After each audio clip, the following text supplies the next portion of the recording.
because of the horrible slavery that happened generations and generations. Well, you know something? We're never born. I told people, do you know something? If you look up the first legal owner of a black slave, you'll see that it happened in Virginia, and it was, check this out, not all blacks that came to this country were slaves.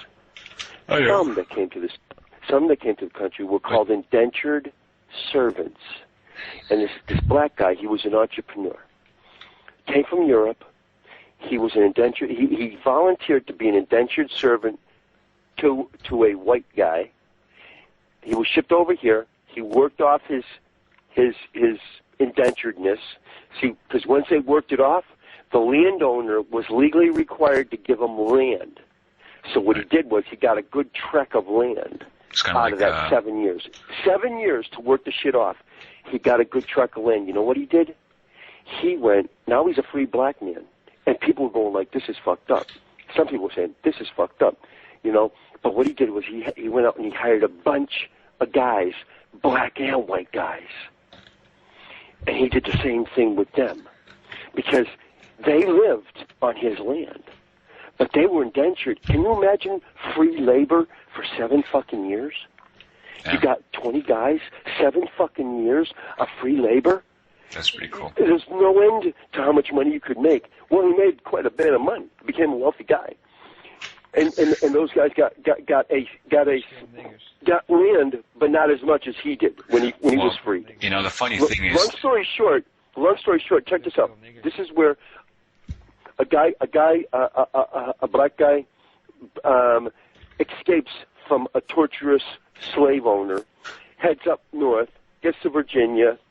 The slave owner somehow finds him, and the guy runs to this other guy and says, "Please, please, please, don't let him take me back. Don't let him take me back."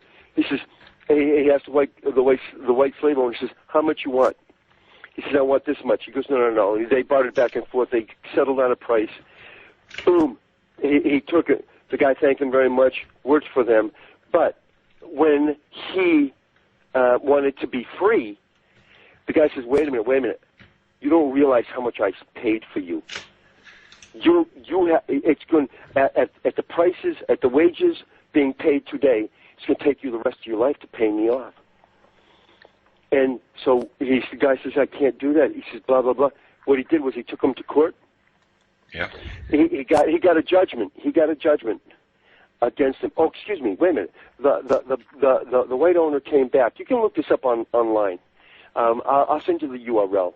Okay. But I'm not telling the story completely the way it should be told. But long story short is that somehow these guys get into court, and the court system at that time, the Supreme Court system at that time, determined that this black guy who paid for this other black guy, that this guy now owns this person. That was the first legally recorded ownership of another human being in this country, was a black man owning another black man. And we're constantly blamed for slavery. Exactly White guys are constantly blamed for slavery. One nigger that owned another nigger, and that proves all the slavery. Yeah, I just wanted to say that exactly what I what was do saying. you don't call him that over there. What do you call him in your language? Huh? Neger. Which is like niggers in Dutch. Oh, okay. So who started that shit? We did. We don't really give a fuck. Oh, do you know, by the way, do you know where the word nigger comes from? Nigeria. It's... No. Oh. From Nigeria. I think so. Luke disconnected us. Calls recorded. Yeah. Google. Say the business and the city and state.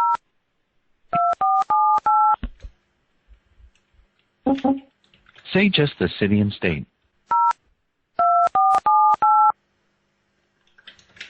Belmont, Massachusetts. What business name or category? Data recovery. Top listing. That boy, that recovery. Connect on me. Belmont Street. Hold on.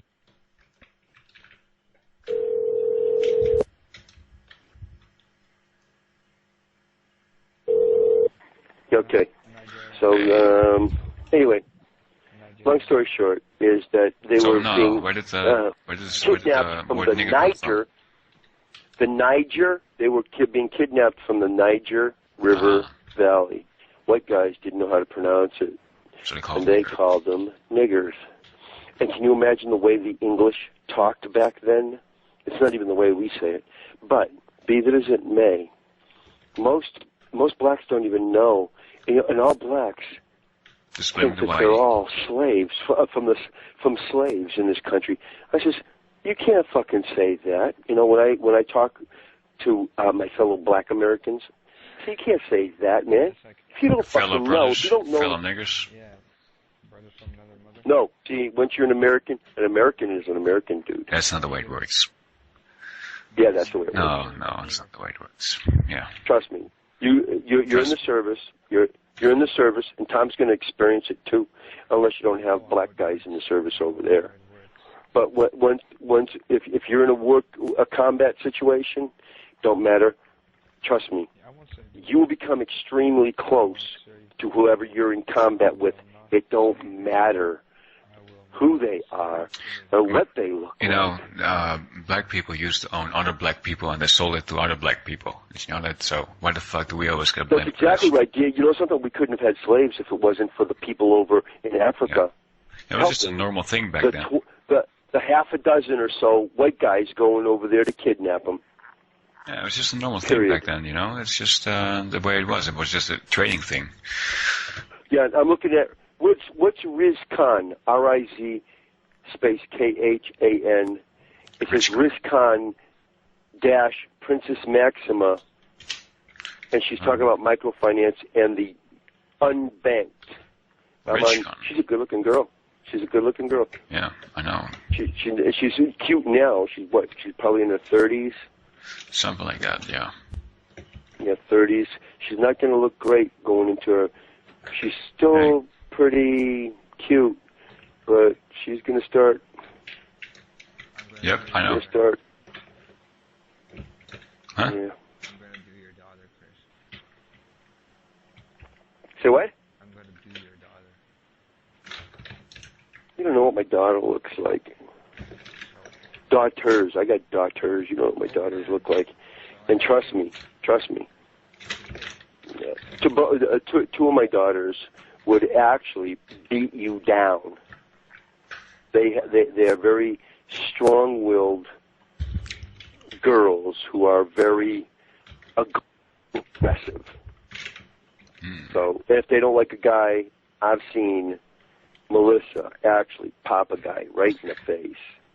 Well, why the fuck did you treat them? Why the fuck did you let them grow up like listen, that? because I taught my girls this is if a guy ever, when you punch him, you punch him so hard because of your lack of muscle and a man's resilience to be able to absorb some punches. You fucking feminist. You whack him really good. Dude, bros before hoes, man. When my girls punch a guy in the face, they usually drop him.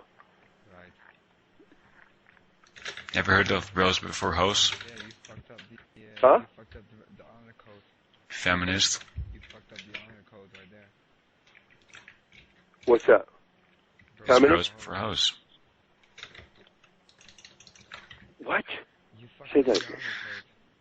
honor code. Any rational parent wouldn't teach their children to behave in violent matters. That's just what I think. Yes. Yeah, wait till you guys have kids.